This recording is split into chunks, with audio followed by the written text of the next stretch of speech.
Okay, so welcome to the May 2023 quiz meeting. Today, David Lewis will present us a plugin for the virtual machine on how to write a simple plugin for quiz. Thank you, David. All right, thank you very much.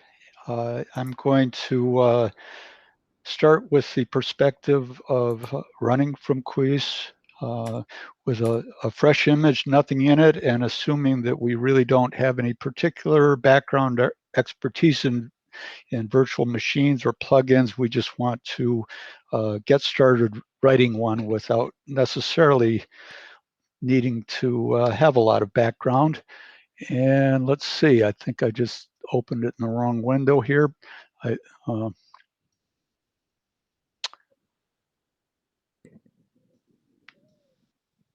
terribly sorry, I'm running two windows and I've not experimented with that before. Um, in any case, we want to, this is an up-to-date image right after Git pull. And I'd like to just start with this as the basis. And we'll just get started as we would with any fresh image. Make sure we're up to date and get this out of the way. I'm going to save the image under a different name so I can work with it for this presentation. So let me do that. And I'm going to go slowly and skip over. I want to go step by step from the point of view of never having done this before. And I'll skip over certain things that might be side discussions that we don't need to get into right now. But if I start out by opening up my cheater notes, let me do that. So here's what we'd like to cover in 30 minutes, I hope. I'm working with Cuis. I don't have any of the other flavors. I just want to use what I have, and the tools are available. So I want to show how to make my own VM, even if the VM sounds like a complicated thing, which it could be, but it doesn't have to be, and it certainly isn't for the kind of work we want to do today. I'm going to highlight a few outside resources that I'm not going to get into right now, but just for awareness. And all of this presentation material is available, so it can be seen later. But the actual sample code here is out in GitHub now, so it can be easily pulled down. The Open Smalltalk VM, which is what most people will be using, is at that link. The traditional Squeak VM, which nowadays only works on the older image formats, it works with Cuis v3 image format. I'm going to be using this for much of what we talked through initially, and then concluding with how we build a plugin on the OSCOG image, the Spur type image that we're now using. For people who are interested in why would I want to do this in the first place, I'm going to refer to an email that Juan wrote some time ago, which I think is the best overall summary of why we might want to do this and what are the advantages and disadvantages of plugins and FFI and that sort of thing. I'm not going to cover that now, but it's worthwhile reading, and I encourage everyone to read it. And last but not least, just for inspiration, the very old uh, document that Dan Ingalls and others did introducing Squeak and how the VM was essentially part of the image per se, and you could understand the whole thing top to bottom. That is to this day well worth. That's the Back to the Future document. So I encourage people to look at that. For today, here's what I'd like to try to get through in this half-hour period. First of all, we want to be able to create a new plugin. That's a VM module. I want to be able to create that module, have it compile, and be able to load and run with the VM. And I want to do this just in my own environment with the tools I have available to me right here. I want to be able to confirm that I can build that plugin. I'll do this initially using the v3 Cuis image. And then we'll start taking a look at how to introduce a very simple uh, um, primitive method that will be executed in the plugin. And along the way, we want to get a basic idea of the idea of of how objects get handed back and forth between the image and the plugin, the VM. It's done a stack of objects. It's a simple stack machine representation. And there's an interpreter proxy that gives access to the stack and to other basic functions from your plugin module. We'll take a very, very brief look at some error handling that you'll want to be aware of. And once we've got the basics going, we also want to know how to have our plugin linked to external code.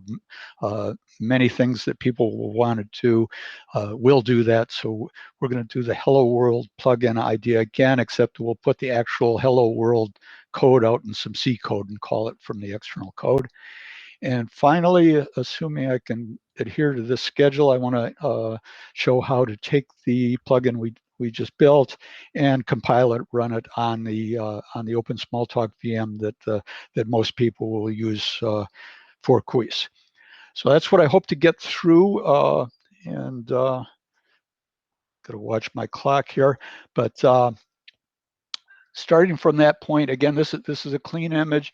We're going to load some packages that are available directly from the repository for any Cuis image. We're going to load the VM Maker package. Squeak compatibility is still needed for some issues related to how we access the file system. So that's got to be there. I also want to pull in the Vector Engine plugin, which is an important, relatively new plugin that was developed entirely in Cuis and is now part of the standard VM distributions. And it's a good illustration of a couple of things. So let me go ahead and load those packages. And as soon as these packages are in here, what we're going to do is take that Vector Engine plugin, which is just a class that we've loaded in, and it knows how to translate itself into a C module. So we're going to do that to get started, just to show that that is available and it works. As soon as we've got that, we'll start talking about writing our own brand new plugin from scratch.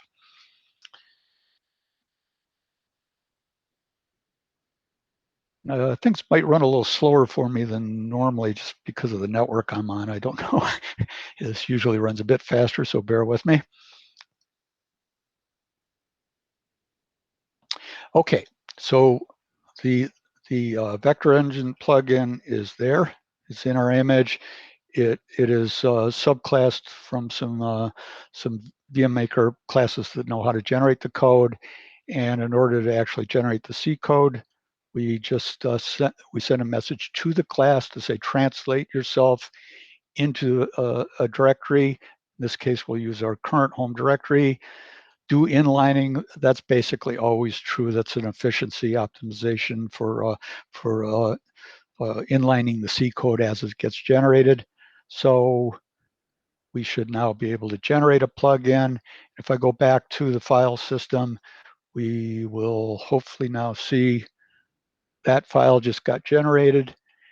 And that is just to illustrate the basic operation of any plugin that can be generated from Cuis using those tools with just the VM Maker package and whatever plugin class that you write. So we will not go back right now to that plugin. Instead, we want to create our own. So in order to do that, the code we're going to look at is all out in GitHub for your reference, but I'm going to take it step by step here so we can look at each step as we go and build it up from scratch ourselves. So I just sort of split that out into some little file and snippets that we can use. And for the first thing I want to do, it wants to know who I am. Yes. All right. So I'm not terribly good at typing, so excuse the file ends. We've just created a new class, and we are going to subclass that off of the interpreter plugin. There's a couple of ways you can hook this in. I'm intentionally using sort of the simplest kind of configuration possible, just to illustrate all the steps. This is a subclass of interpreter plugin, and by virtue of that, this is a class that already knows how to translate itself into C modules. There's nothing in this class at all right now. other than a comment, which of course we always start with a class comment when we do something like this. But we now have a new plugin, and this plugin class does nothing at all. It has no primitives. We haven't done anything yet, but it is translatable, and it will generate a C module just as we did with the vector plugin. And if we go back to the file system, we should now see somewhere in there. There it is. We just generated that. Okay. So we now know how to generate the module itself. In the interest of time, I want to show this in steps, but I don't think I have time to regenerate the VM every single time. I'm going to do one more thing just so we've got something to look at here. I added one initial method to the plugin, and this is our first actual primitive. The naming convention, usually we start with primitive as part of the name. That's just a naming convention. And the thing that makes it possible to treat this as a primitive is that we declare it with an export directive, and that tells the translation machinery to export the symbol and make it available to us. So we now have a plugin that does literally nothing at all. And this is just, again, in the interest of starting with the simplest thing we can. Now, at this point, we've got something that in principle, we should be able to translate into a working plugin. There are tools available that do configuration that are not in our Cuis plugin. I'm not going to worry about that now. There's only one thing we really do need to know about. As part of the configuration, I'm going to go and hand edit a configuration file that's going to tell the build system that we want to include that plugin. So let me see if I can actually let me just go back and do it the easy way. I'm in a console window on a Linux box in the same directory. I've previously loaded in the build files. There's a directory of generated source. Most of this came from the outside distribution. We're going to add to this, so our plugin is going to get added to this. In addition to that, there's a platforms directory that also came externally. That is the common code that's used by all of the VM. Again, I pulled that in from an external repository. What we're going to do is edit a configuration file, the external plugins one, and I want to tell the build system that we're going to start adding a new plugin called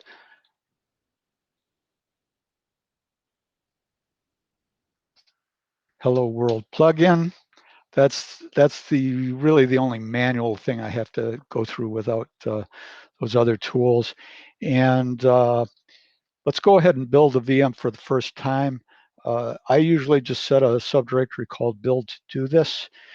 We are working with, there are more than one implementations of the VM.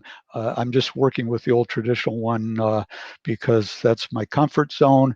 I'm going to go ahead and build a VM right now. And the first step is to call a CMake procedure that builds the entire configuration for us. And that is done with this will take a couple of minutes the first time through. It'll be quick for the next steps as we go through this, I hope. Uh,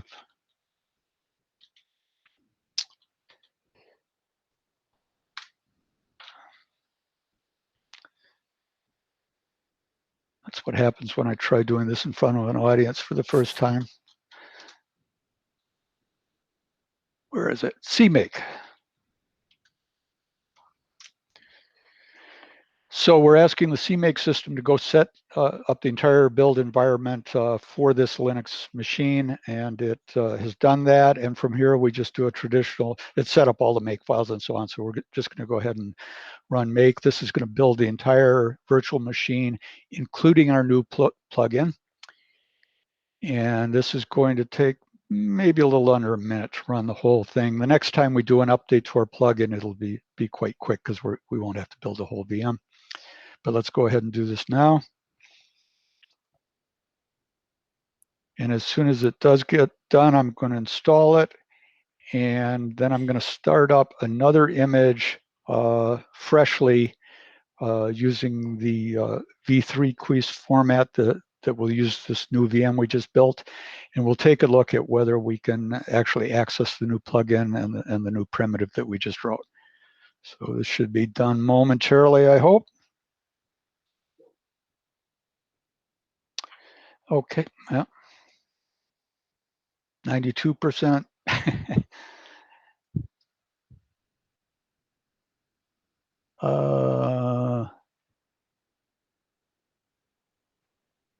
I saw the errors in the previous step. In the previous step, there were 2 errors. Okay. What did I?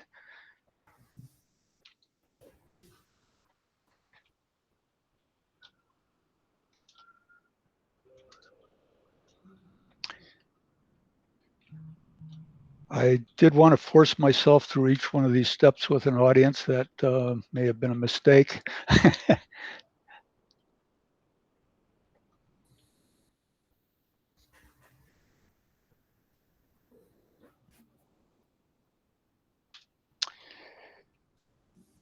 You call it, there were errors in the actual configuration? See, yeah, I saw 2.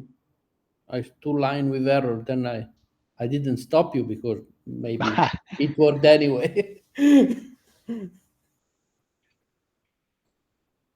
Yeah, you see there? I see error, no rule. Well, I don't know what I did wrong. I'm sorry, folks. Let me try it again.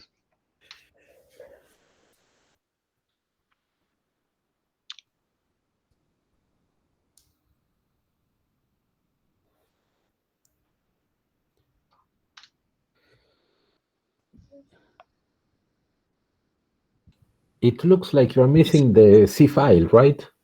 Isn't the name Hello External World plugin instead of Hello World plugin? I thought I had deleted that in Yeah. advance. Maybe I didn't. Because I see that in the workspace, it says Hello External World plugin. Okay.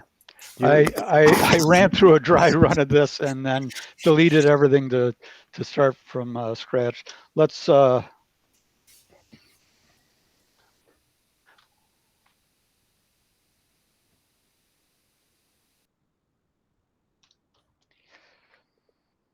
that is a separate plugin that I want to introduce later in the discussion. Apparently, I left some old files out there. Sorry about that.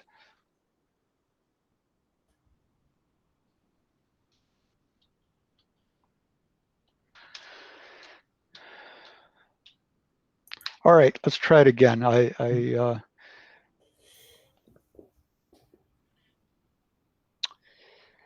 really only interested in looking at this first plugin, and later we'll talk about making another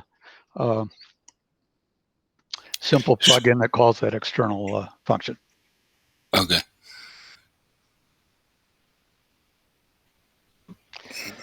Well, I'm certainly not doing well for time. I'm going to have to adjust course here and get some more material covered quickly. While that's running, I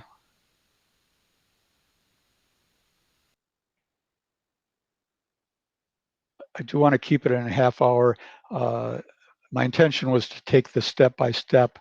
I'm going to go ahead and load some more things so we can talk through that, and I'll just cover them a little more quickly. So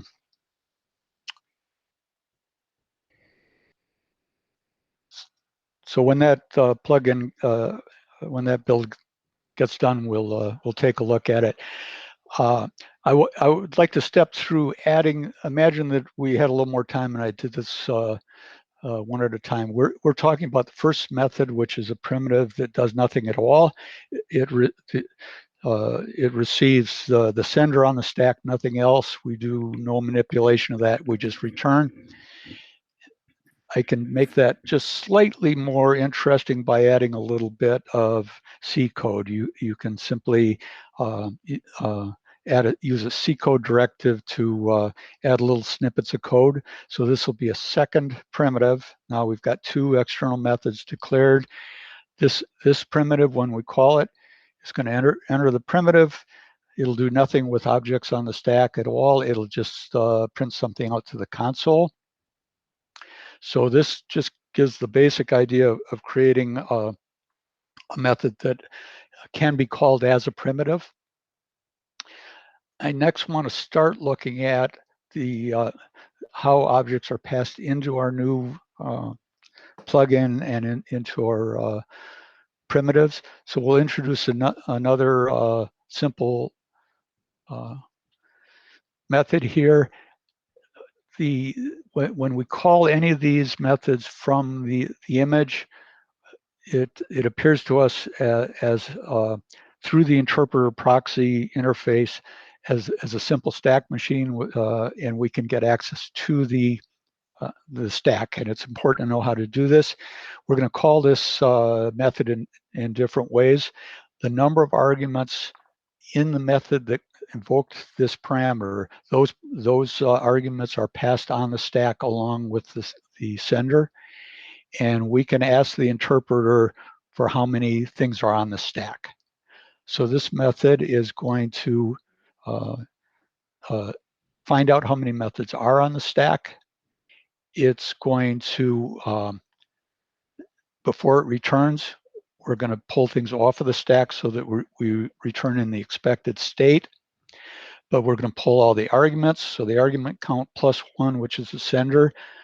And then we're going to pop, or we're going to push an object onto the stack. In this case, we are going to take this C integer variable. Push integer is going to convert that variable into a Smalltalk immediate small integer object. So it will be slightly shuffled around with a few bits to turn it into an integer object. And that's what's going to appear back on the stack. And we'll use that to show accessing the stack. And I also want to show the very simple idea of returning any object on the stack. So this is another one where we enter into the primitive. We don't do anything at all other than pop the top of the stack off, and then we're going to push an integer object back. So let me go back now and checking the time. Am I okay going a little bit over on time here? It's fine, just fine. Okay. We compiled that entire VM, including our new plugin, and I just installed it on my Linux box. We don't. This is obviously different on different kinds of platforms, but I just installed it, and if I run the new VM, which is invoked with the command squeak, I've previously opened up a Cuis v3 format class and loaded up a couple of little utility classes that we can use to experiment with the plugin. I would like to show how we can verify that something has happened at a very simple level.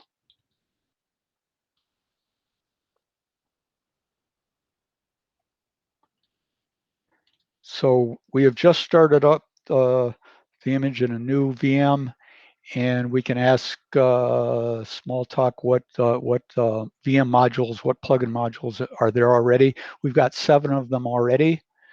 I want to go and try doing something that will access the new primitive that we just created. So for this plugin here, we implemented the primitive do nothing. And all I'm going to show here is confirm that we have actually created a new module, and we can call it a plugin. Any plugin in our new plugin is called with this directive, specifying the plugin module. name of the primitive, and that's nothing more than the method that we declared with an export directive. So if I call this now, it should in fact do nothing, but it will not, well.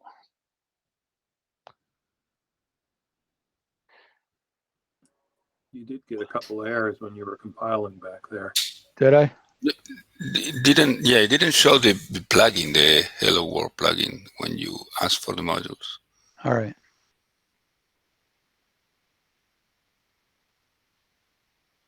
I think you have to remove the Hello World plugin from the list of plugins you want to compile,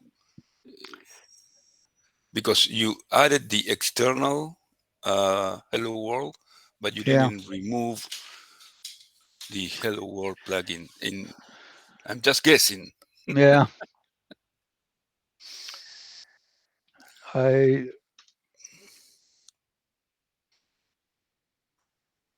I'm sorry, I don't know what I screwed up here. I did this 10 times before the meeting. At some point at the beginning, you delete the C file of the generated transcoding. Well, I don't know. Let's take a look at what we've got in source. Isn't there an error message right there that says, "Oh, you just removed"? Yeah. That says "Hello World plugin .dir/all failed." What does that mean? There seems a thing in the make file. There is not the rule.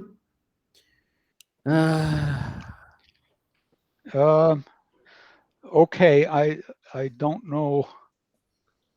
No rule to make target. Yeah. Yeah, that's David. Yes. You want to use the Hello World plugin or the external Hello World plugin? I want just the former, but I was getting oh, okay. Okay. An error of some other kind related to the other plugin.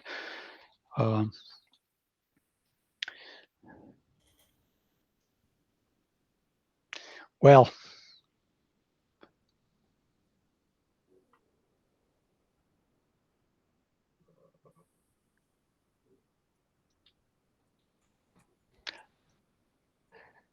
I may have simply executed the wrong snippet. Let's find out. I don't know.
All right.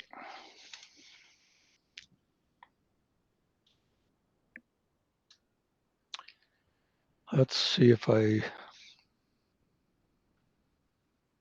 no, I'm sorry, folks.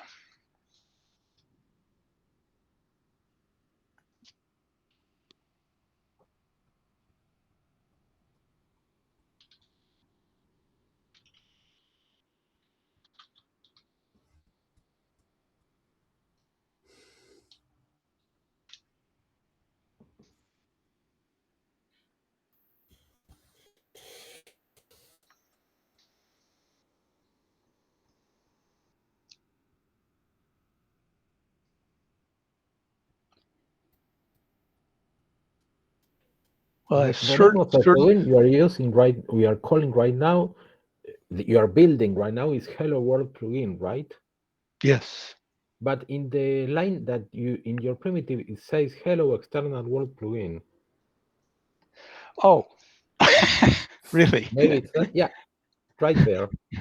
Thank you. Yeah, true. Let's see. Sorry about that. This is about my first time trying to do a public presentation. So anyway, that's a little better. Thank you. If I look at the right thing. All right. So in that case, we should be able to verify that we in fact loaded our fancy new plugin.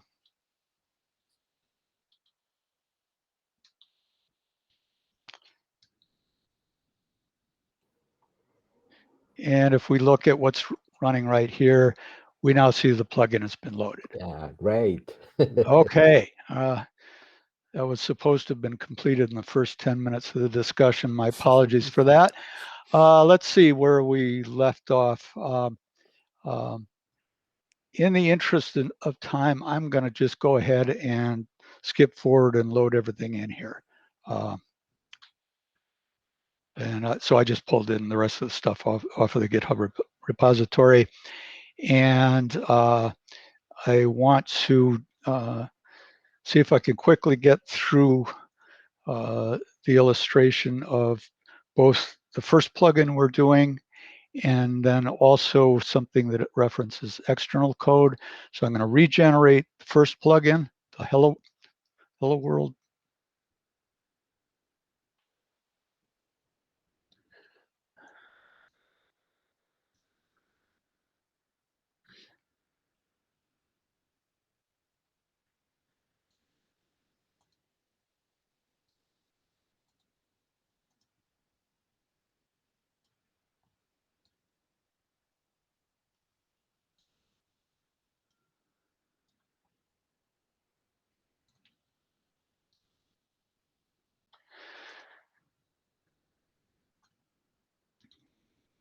Right. So we've got two plugins that I'm going to look at quickly here. The second one is going to reference external code. And I want to explain what that is before I go back to making mistakes compiling things. This second plugin, Hello External World, is going to refer to some C code that is out on the file system, not part of anything in our Cuis image. And if you remember the original one, we had nothing at all on the class side. There was really nothing that had to be done. But to reference external code, I'm going to do a couple of things. I'm going to override a method that says there's a header file, and this is going to be a header file in the cross-platform area that applies to Unix, Windows, whatever. It just says there's going to be a header file called hello external world plugin.h.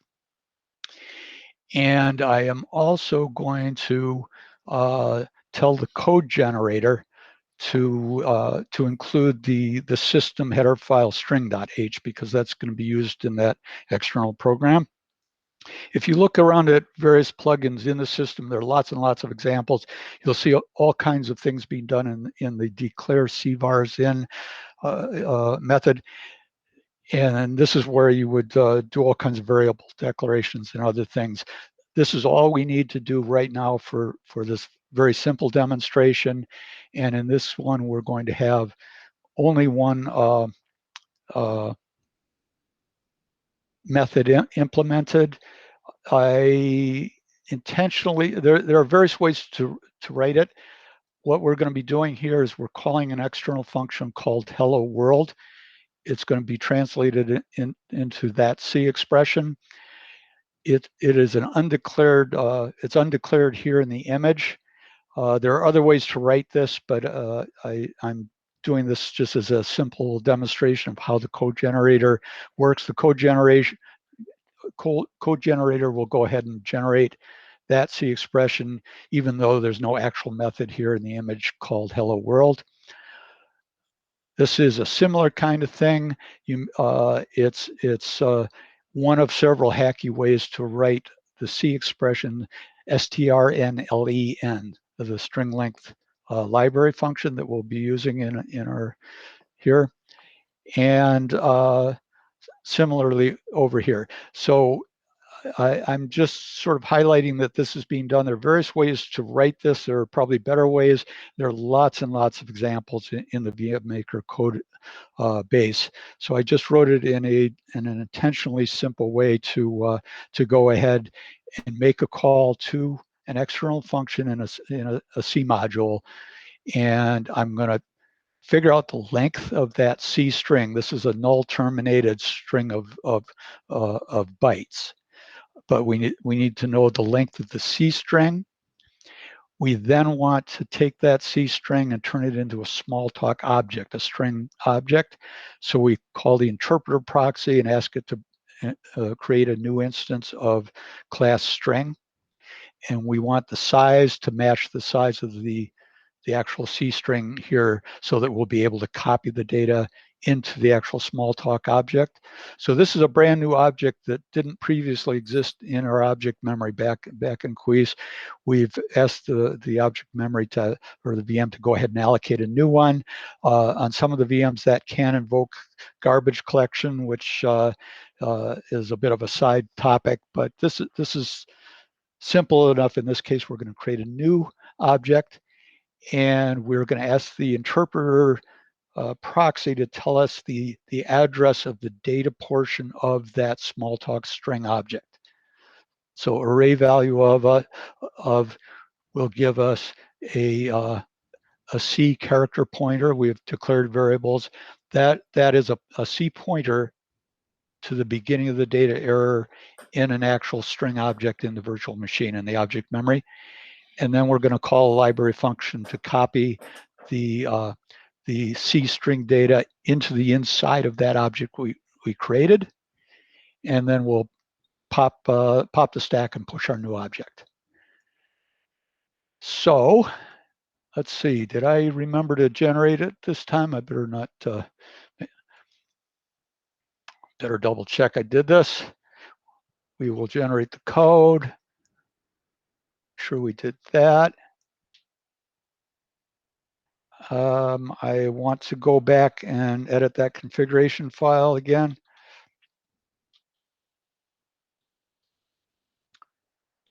And all right, I've already got that in there. And I've already cheated a little bit. I put some support code out there already. If we have time, I'll go back and show it. But it's just a very simple header that declares a C function. The actual C function is in the platform code under the Unix part of the directory layout, and all it does is return the string hello world. So because of the fact I've added another new plugin, I'm going to have to reconfigure it again so the build system knows about it.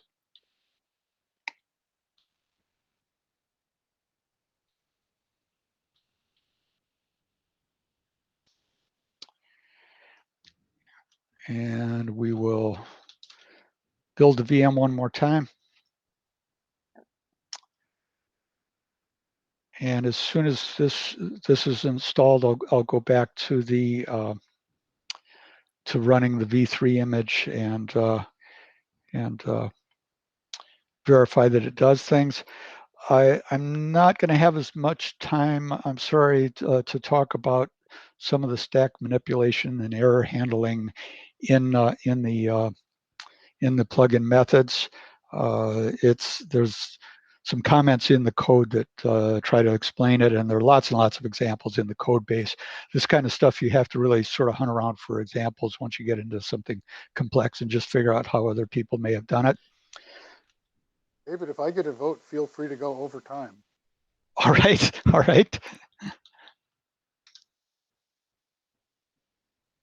All right, in principle, we theoretically have a new VM installed, and I should be able to go ahead and run that V3 image again.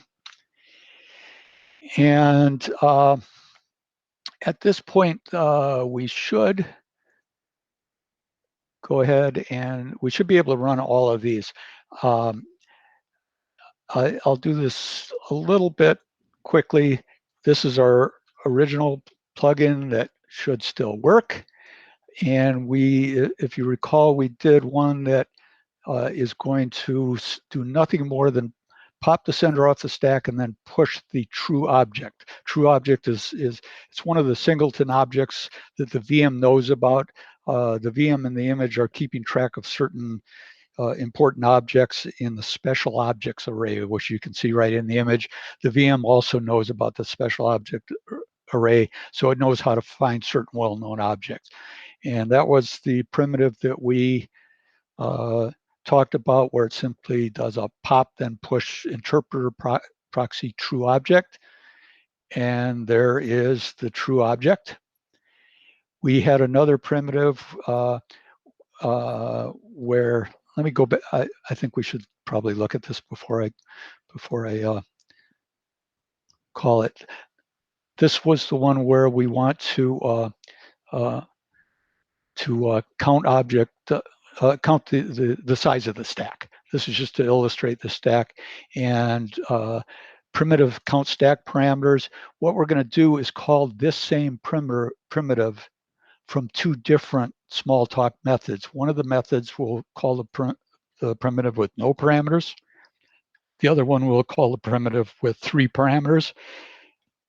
So we should see our method here, ask the interpreter proxy how many things are on the stack on the method arguments. Once we have that, we're going to pop the argument count. If it was 3, it would be pop 3 plus the sender, so a total of 4. Now we're ready to put the return value back onto the stack. We'll convert it to an integer, so we'll push integer argument count, and that's what we expect to see. So if we go back to this image that's trying to access the new plugin, here we're calling our module Hello World plugin. We're calling that method that we just looked at, and this method we're looking at has no arguments, so we would expect the argument count to be 0. Now, if we call this exact same primitive, but this time we'll call it from a different parameter or from a different method, this method happens to have 3 arguments in it. So if we do this, we should get the count back and it should say 3. So that's sort of illustrating how to get some basic access to what is in the stack. And the last one that I had in this example, I'll quickly look at it. This is an example. I'm not going to try and go through it, but there's some examples of some basic error handling in here, just to give the idea of what's going on. And I just made up this silly primitive that does nothing useful, but just to show what we can do. We're going to insist that whoever calls this primitive should call it with 2 arguments. Not 1, not 0, not anything else. It has to be 2. So we know how much is going to be on the stack. We're going to insist the first argument is an array, because we're going to try and put things into that array. And then the second argument can be any object we want. And this primitive is going to go ahead and figure out how big the array is, and it's going to take that second argument and populate the array with that second argument. And in the course of doing that, we're going to do a check here. I want to make sure my argument count is 2. If it's not, we're going to tell the interpreter proxy fail right now for this reason, bad number of arguments. We are then going to take a look. The first thing we pop off the stack or at the top of the stack is the thing that we're going to put into the array. Here's the array. That's at that position of the stack. It's the first argument. And we want to make sure that it is in fact an array. Otherwise, horrible things are going to happen over in the C program with unchecked accesses into things that aren't really arrays. So we can ask the interpreter proxy, is it an array? And there are a lot of methods like this in the interpreter proxy, but this is suitable for this. If it's not an indexable thing that we can store into, then we'll fail right away with that. and we can ask the interpreter proxy, okay, I know it's an array. How big is the array? So we'll get the size of it. And here is something where I can show you some of the limitations of the C code translator. There are lots of things that can be translated directly from simple Smalltalk into C language.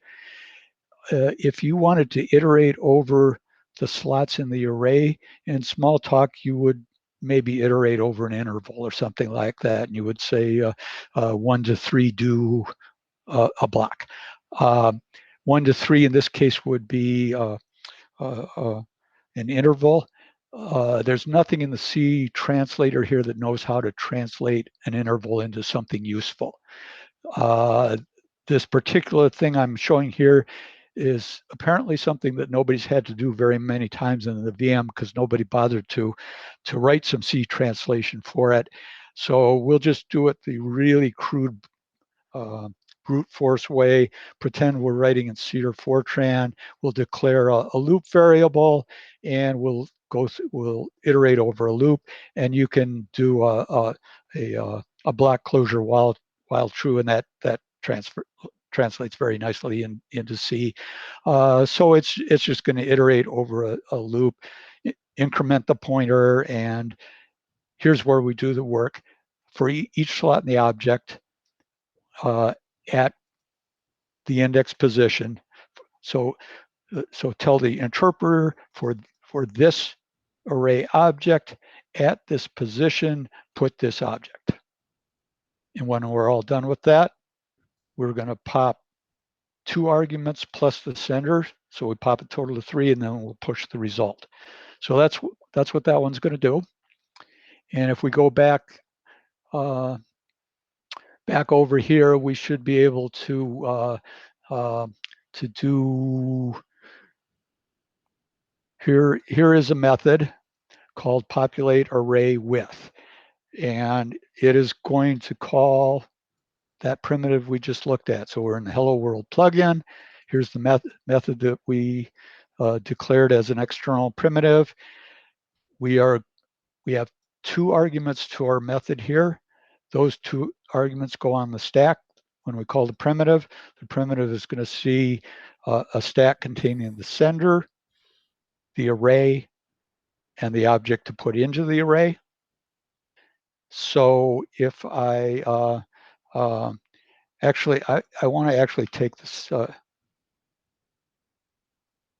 me go, well, let me just run it one time. We'll make sure it's working.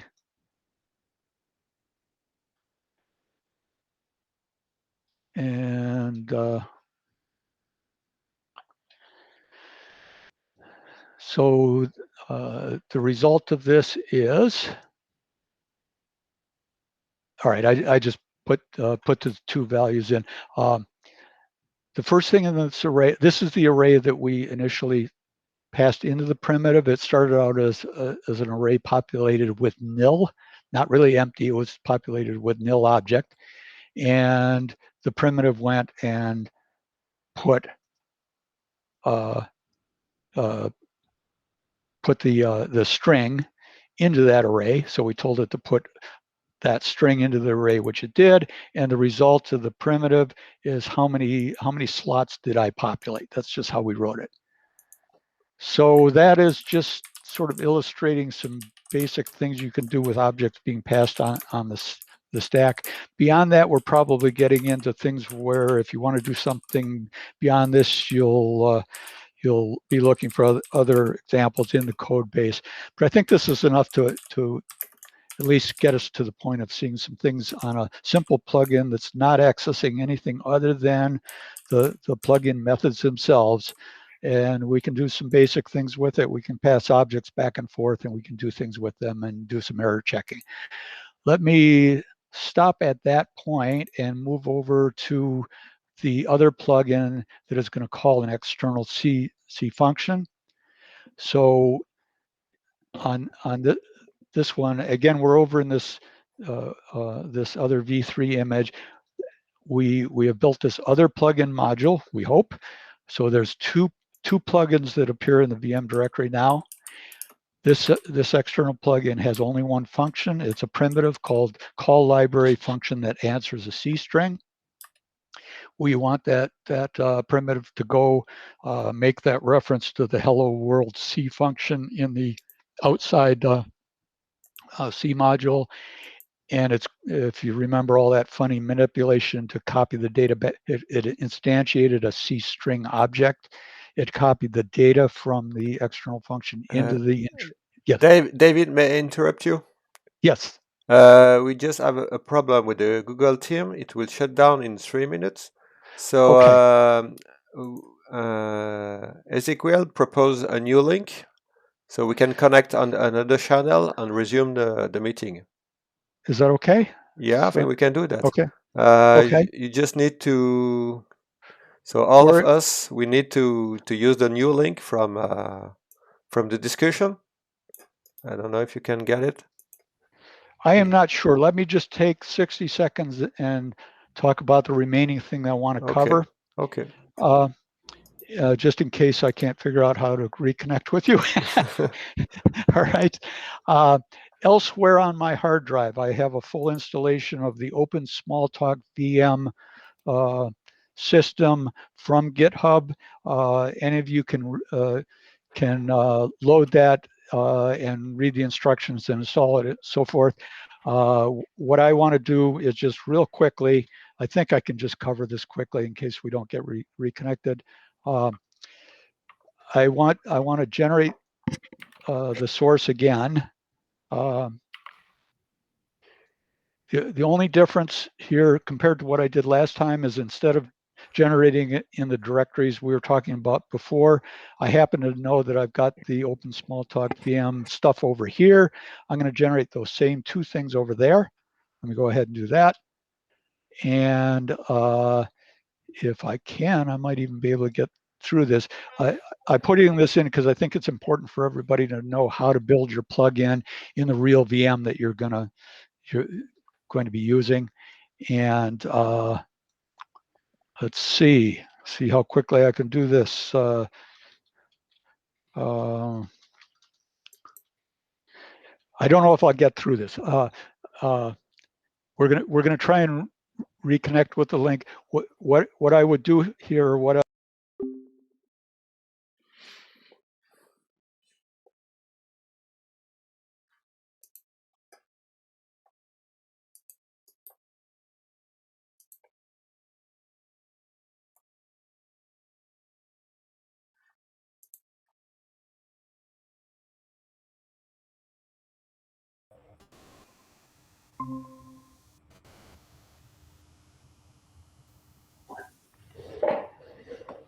I hope he was able to copy at least. Is there a way to send him the link? I just sent an email to the mail list with the link. Okay. That's the quickest thing I could think about. Yeah. Okay. He should be getting it soon. VMs are not easy. No. They always take more time.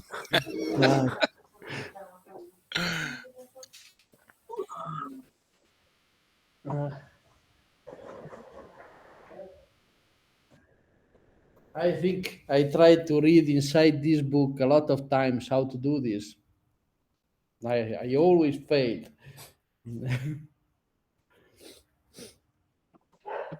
Well, hopefully this video will help many people get into these kind of things. It's very useful sometimes. Yeah.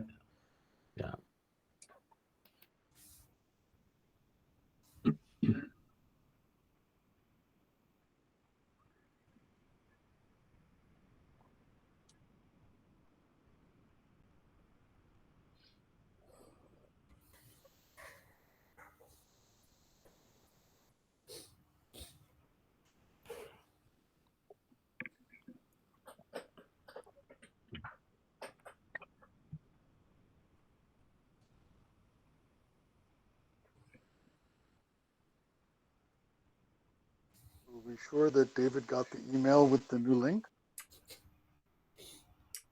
Eccolo, Welcome.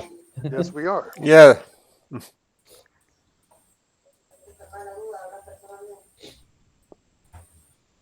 So do I need to start the recording again? I'm recording. I'm not sure if I can. Yeah, I'm doing it anyway, so it's okay. Okay. Hello, David. Hello. Is my microphone on? So we have one more hour. All right. I have to note for the record that I've completely failed at my two primary objectives. Number one was to make it look painless with no errors, and number two was to do it in a short period of time. So I completely failed, but oh well. Maybe you over prepare. The terrible thing is I tried very hard to prepare. Yeah, maybe too much. Yes. Let's see. I think we're back where we left off. Okay. What I wanted to do is just go back and demonstrate that those two plugins can be just as easily loaded into the Open Smalltalk VM. And by doing that, we can create the VM that we want to use for the main 64-bit image. And so right now I am in the directory that I'm using for the Open Smalltalk VM. And I believe that we just generated our source files. Let me confirm that. Much of the directory structure is the same as for the one we're just looking at. So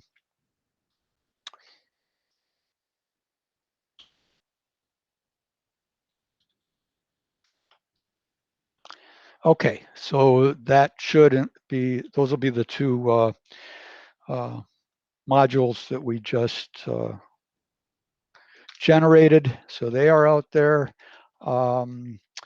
Part of this is going to work a little differently. Let me just double check and make sure I put source files in here. So in the platforms directory, the organization of this is the same for the Open Smalltalk one and the traditional one. There's a directory called cross. We may as well take a few minutes and look at this since we're getting into this side of it.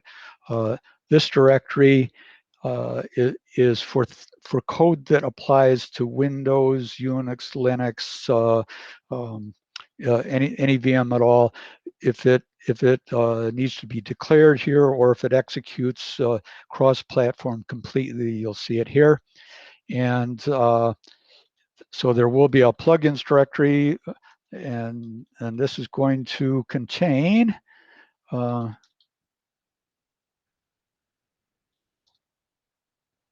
a directory that I put in place here.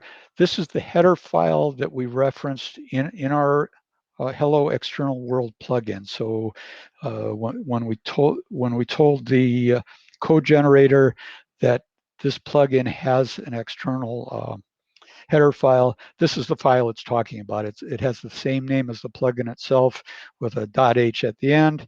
And there's not much in here other than a declaration of the function that we're going to be calling. It's a C function returning a string.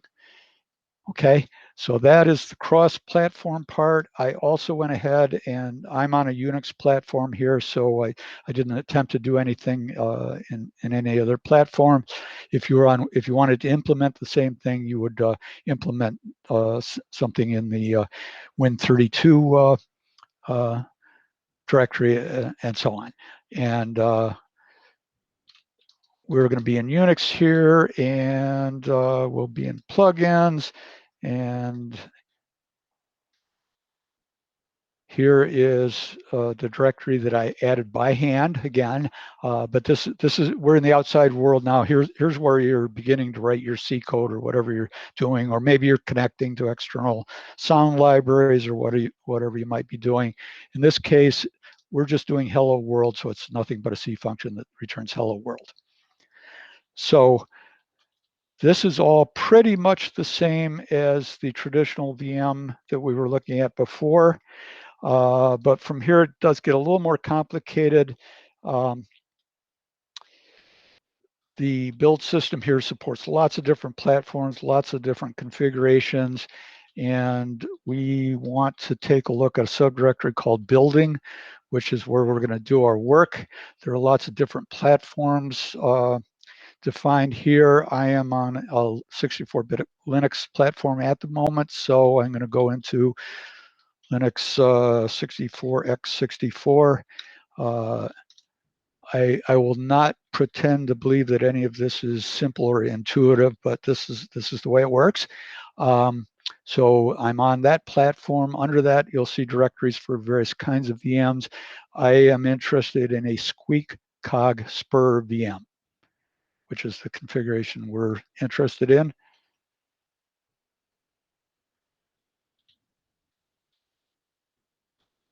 Excuse me.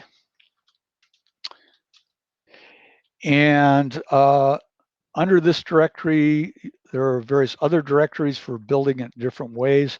I'm going to be using this one. At this point, this is just stuff you got to know. There is a plugins external located right here that gets copied into those subdirectories later on. And if you edit it here, it works. And if you edit it in the subdirectory, it doesn't. It's just the way it is. But so this is very similar to the one that we were editing in the other system. What we want to do is add Hello World plugin.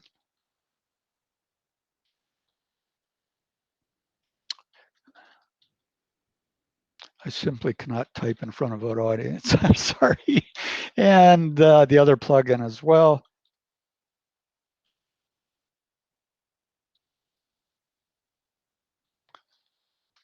And I always leave a escape at the end. All right, this is going to tell the build system that we have these two new plugins, and we would like you to include them in your build when you make a VM for me.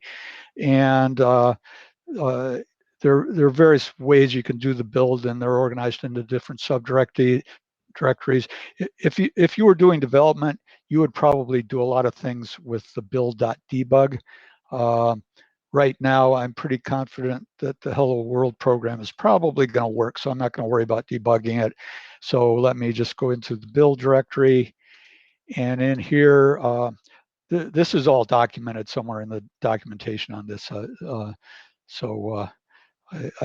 won't tell you it's simple, but it's all documented somewhere. In order to do the actual VM build, there is a script called mvm make VM, and it's going to say clean everything out, start out, yes please, and it's going to go ahead and do a build now. Now the build system here is completely different from what we saw in the other one. The other one is using CMake to do all the configuring the entire build system. This is done with other scripts and make files and so on. But this is one that will build a new plugin that will run on my PC. And when I get done, I'll go ahead and install that on the system. It's still working, don't worry. Hasn't failed yet.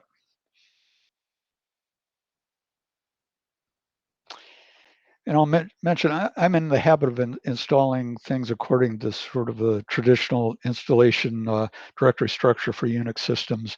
So things like that like this are going to be in /user local bin, and they'll have different names. If you're getting the VM through some other downloaded distribution, it may be installed differently. But I'm going to show you the traditional way on a Unix kind of platform, and of course it's completely different on OS X or Windows or what have you. So this is just Linux stuff right here. It should be done any minute now. It is building the full VM all the way through, and this will be a cog spur VM when we're done. While it's building, could somebody explain the naming? What does the cog spur VM mean? Is that a just-in-time compiler? Yes, the phrase cog goes, it stands for code generator, I believe, but when Elliot started developing this whole series of VMs, the first huge step that he did was to come up with a way to reorganize the VM. Well, there's a lot of stuff he did. It all led to the point of a VM that has an on-the-fly code generator, and that's what gives the primary performance that you see on these modern VMs. So COG refers to code generation.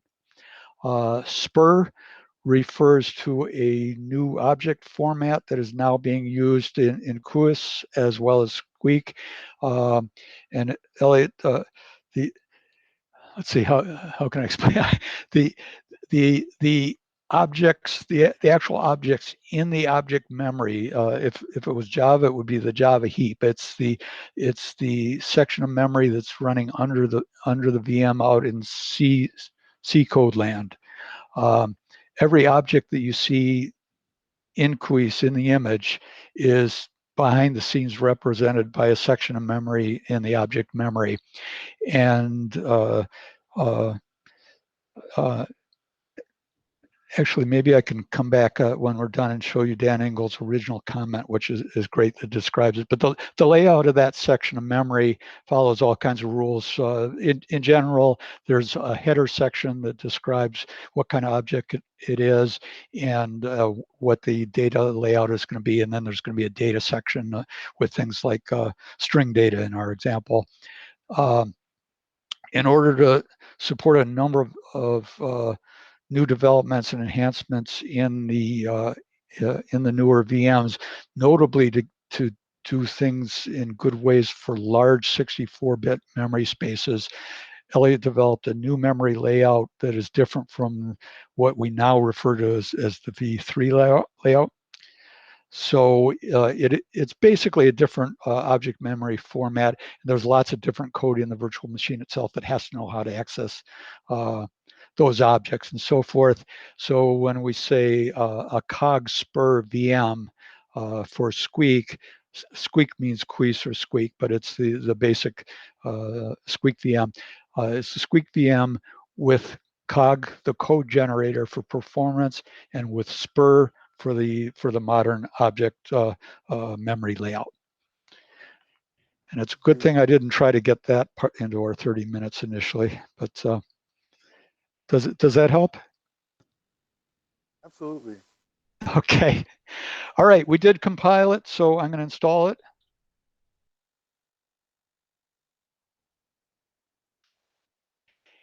And this VM is called SPR 64 in my on my installation. So I installed it in user local bin SPR 64. So let's see. Let me get out of whatever else I was doing here a moment ago. And let's go back to Cuis. So we have just installed a new VM, and let's make sure I'm looking at the image that we have been working with, where we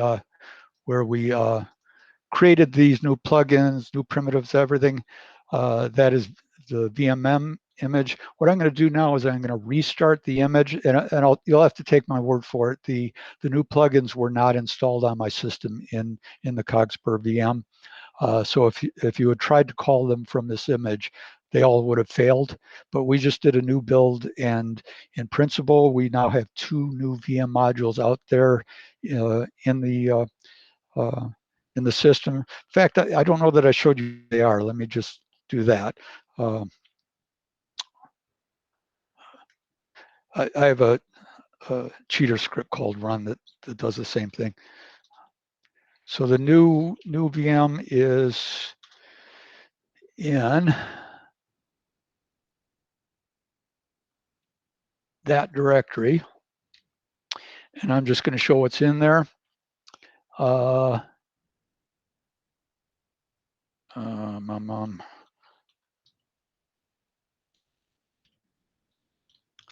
Hopefully I'm not going to make a fool of myself again.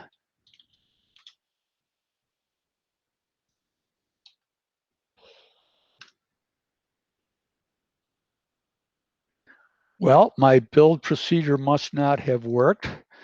Let's see.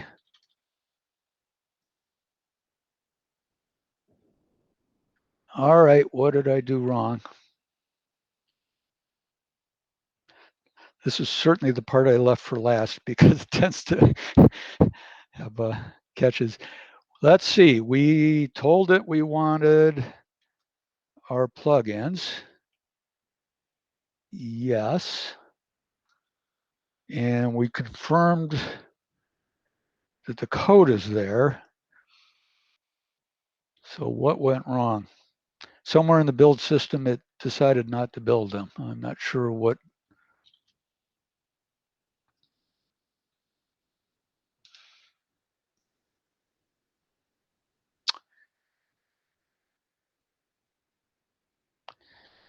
I assure you this can be made to work. I'm not sure what I missed here.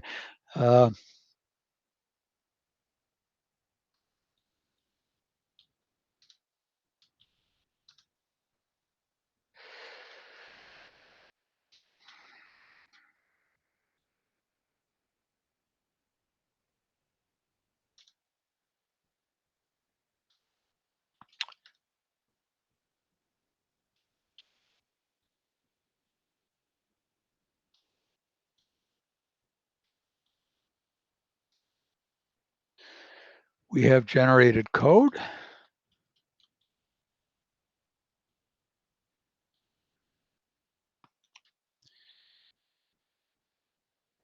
For some reason, the build system decided not to find it. I'm not sure what I missed here. I'm going to do it one more time and watch it a little more carefully. This really should work because I did it yesterday, but I must be missing. It's a somewhat more complex build system, and I must have missed something.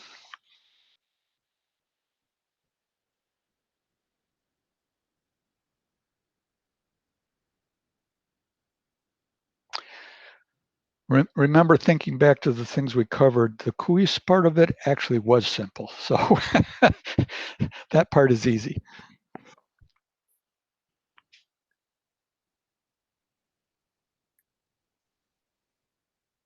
You copy the C file on the right place? I hope so.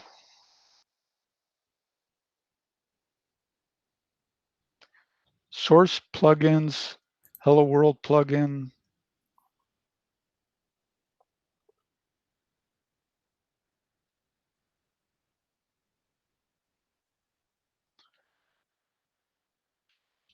I had to have done something wrong. I can't quite spot it. Source, plugins. I saw an error at the beginning of the compile phase. Oh, It was The in configuration step, right? the first 10 lines. all right. It was Well, the, as soon as it gets done, I'll show you how to look at the log file. It must have been in there somewhere.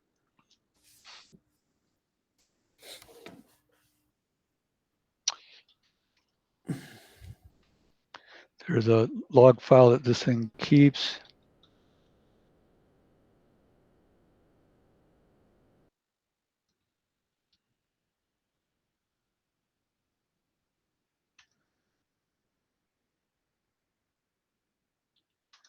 I am not seeing it.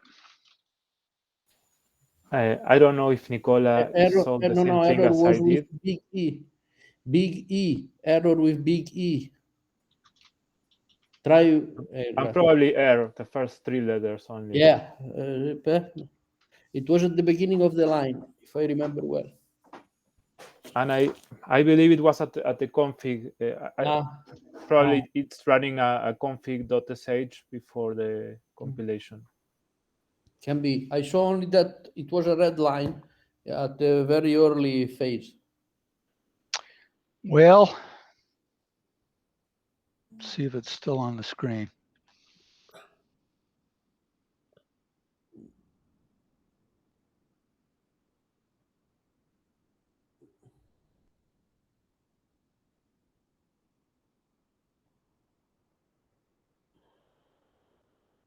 I will have to admit that this part of the process is not always simple.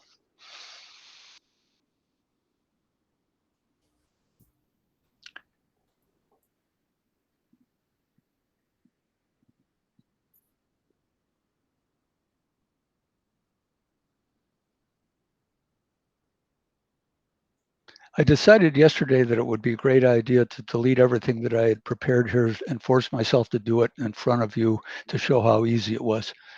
I guess that wasn't really a very good idea.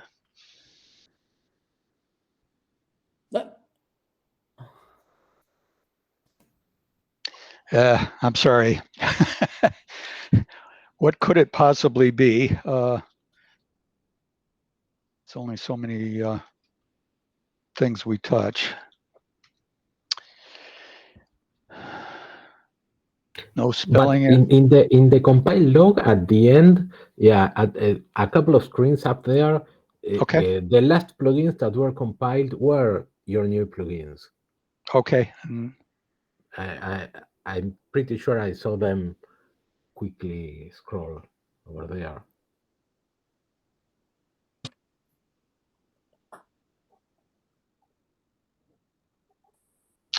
Actually, let's go look for something there. If you go up until you find the plugins, the two last plugins in the list were yours. Yep. Is that one?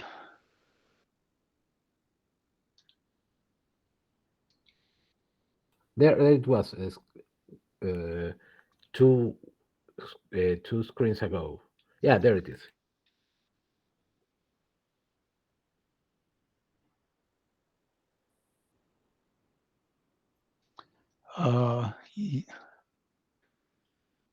I'm not seeing the error.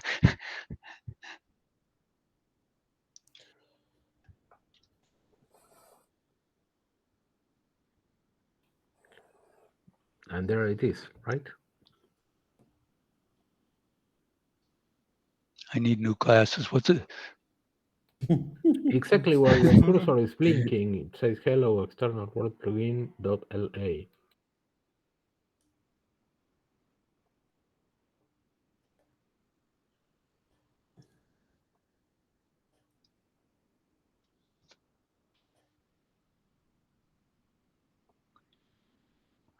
I'm overlooking the error message. I'm sorry. No.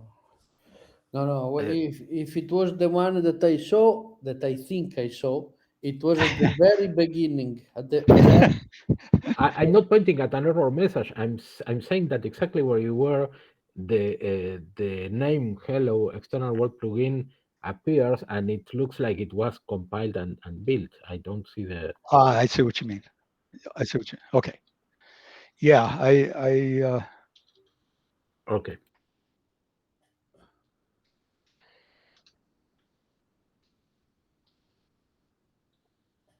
Exactly. Yes. Let's check the other one.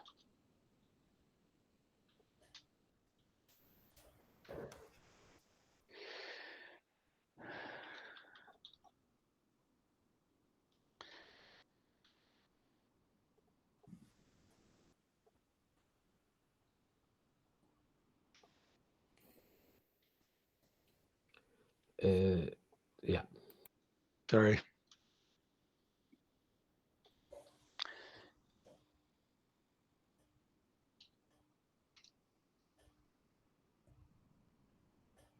Okay, we've got Hello World plugin. Mm-hmm. Yep, it's there. There they are. Maybe it's my poor eyesight that is at the source of some of this. All right, it should be in there. Let's see. So if Spur64 is the new VM we just built, I should be able to run this is a normal, this is the image we've been working with. And at this point, if we go back and look at the helper classes for running the plugin, moment of truth, let's see if anything works now. We'll try our do nothing primitive. If there's no error, that means we've loaded a module. So that's working. You remember the one that says well, let's see, any of these really, but this should return true. Okay, so that's working. We'll try our external hello world program, where we call that outside C program, make sure that worked also. And there we go. So maybe it was okay all along, I'm not sure. Anyway, I don't think I will have convinced any of you that all of these steps are simple and can be done in 5 minutes. What I do hope to have convinced you is that the basics of creating your own plugin in Cuis starting from scratch, that is straightforward, and you don't act, other than reading some fairly extensive documentation on how to compile a VM, but you can slog through that. As long as you can do that, you can create your own plugin. And if you can get past that first step quite easily, which aside from some missteps on my part, it's all very straightforward. You can see they're very simple plugin classes. You could certainly imagine building up more complex and useful things once you've got that first step going. But the idea is, if you do something this simple and set up whatever you need to do on your operating system for the VM build, get to the point where you can do the compiles yourself, which is a nice thing to do anyway. You can go ahead and write your own program or your own plugin, and really you can do all kinds of interesting things with that. And I'd refer back to Juan's very nice email summary from way back. I don't know that really. If I may interrupt you with a Yeah. comment, if you don't mind, I just want to remark that this problem with the build system is complicated, and build systems are complicated in general. But when you are working on your plugin and you got it to build just once, then you focus on your plugin and you iterate over your plugin and just go to the console, press up arrow, enter, and it will just build exactly the same as the way before. You don't need to fight that all the time, only once until it builds. Then you just work on your own stuff. That's exactly right. And let me illustrate what Juan just said. If we go back here, let's say we made some small change to our very first plugin for some reason. Um, let's say we want 3 exclamation points instead of 1. So we'll save our new our new method that we just did. And just to illustrate that point, assuming I've already figured out how to do the compile, I've already done the configuration, everything there is working one time. Now what do I have to do to just check that one little change I made here? I'm going to regenerate the plugin. That's pretty easy. And I'm going to go back to my directory where I do the compiles. And I'm just going to say make. And it's going to go through, and you'll see the little green line where it just recompiled my little change that I just did. And I can do sudo make install, install right there. Okay, now that is on the V3 image. So I've just changed my plugin code in Cuis. I've generated the C. I've rebuilt it, and I installed it. So the VM is ready to go again. So if I say squeak and run my image here, bring it right back up. We made that little change, and we want it. I think it was this one, right? So let's see if our change worked or if it did anything.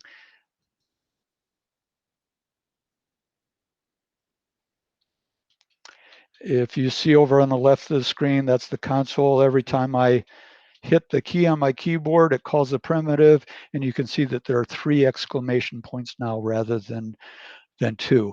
So to Juan's point, once you get that initial stuff set up and get it working one time, it's working, and you can work here back in your Cuis image, working on your primitive, doing whatever you want, and the entire cycle to try it out and see your changes is really quite quick.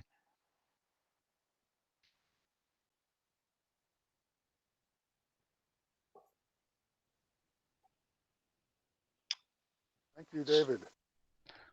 Thank you, David. Well, I do hope that people go away from this overlooking some of my fumbling at the keyboard in front of an audience, but I hope that you go away with the idea that this is something that you could pretty easily do yourself.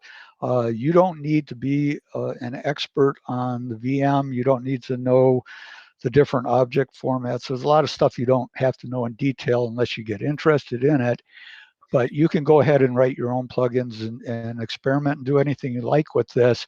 And your code will run on different VMs. It'll run on, if you do it carefully, it's going to run on any operating system. It's quite portable.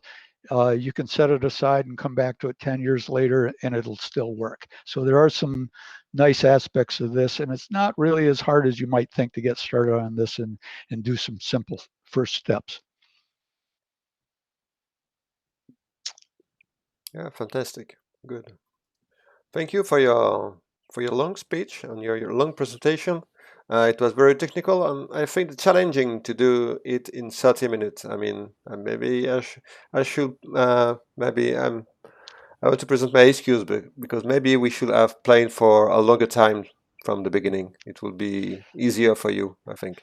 But okay. Well, the error was mine. I deliberately wanted to force myself through it on a quick pace, and then I stumbled along the way. But the idea was that if you think back, the things we actually did here, there wasn't that much to it, and you can go through those steps pretty quickly. Yeah, we can try now. Yes.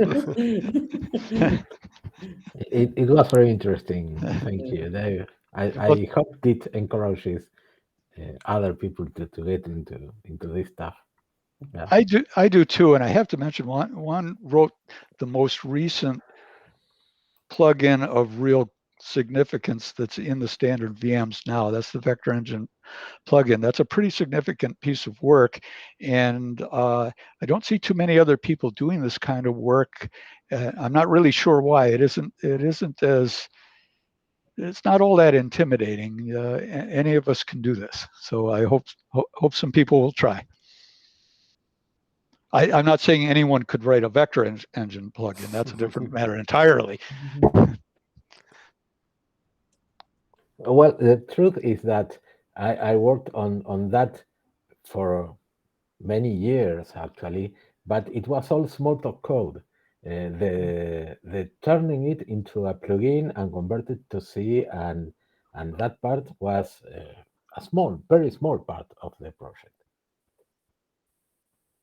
The Smalltalk code is still there, and if I ever need to add new primitives to improve it, to enhance something, I will first do it in Smalltalk always, and only at the end go through the C compiler and the slang generator and this stuff. Yeah. And it's worth mentioning that the source code for this plugin was developed in Cuis, and it lives in the Cuis GitHub repository. We basically made a copy of that and brought it into the repositories that we use for generating the VMs that get distributed. But this was developed entirely in Cuis with the tools that you're looking at right here.